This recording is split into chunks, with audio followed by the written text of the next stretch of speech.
Well, my head is pretty well filled today with two things. One is the mantra recitation practice and the wonderful participation by people everywhere who are doing their Chenrizzi mantra recitation and signing on to Friends of Sravasti Abbey.org to report their mantra count, which is about 225,000. We're almost at 250,000.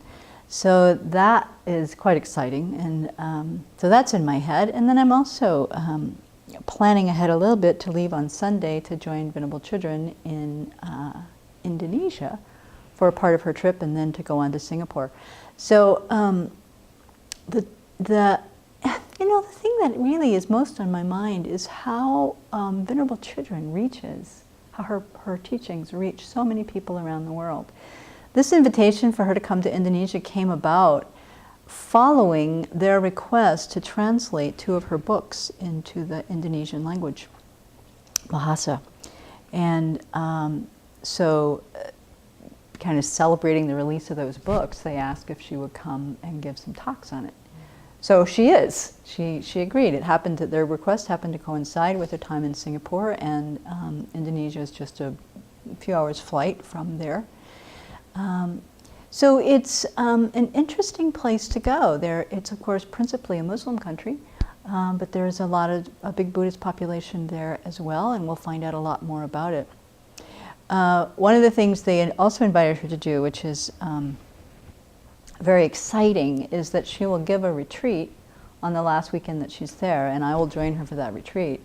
That will have about 50 people in it. It's a Chenrizzi retreat, and they invited her, asking her if she would share more about Tibetan practice. And so they don't have visualization and deity practices so much in their practice situation, either the Theravadins or the Chinese Buddhists.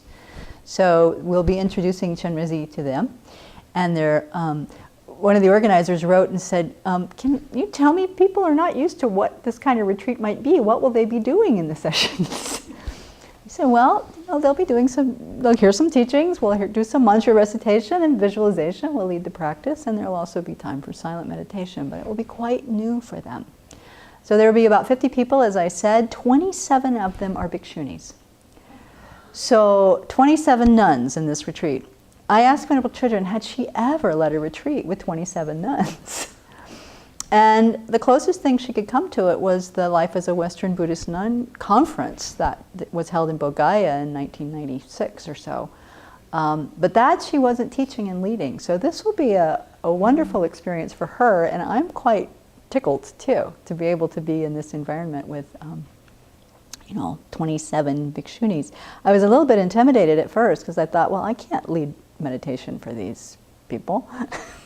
They know more than I do. But it is Chenrizzi meditation, so that one I feel quite confident about sharing with others. So that would be very lovely. Then the retreat culminates on Sunday morning with a trip to Borobudur, which is touted as the largest Buddhist monument in the world. It was built in the 9th century, they think.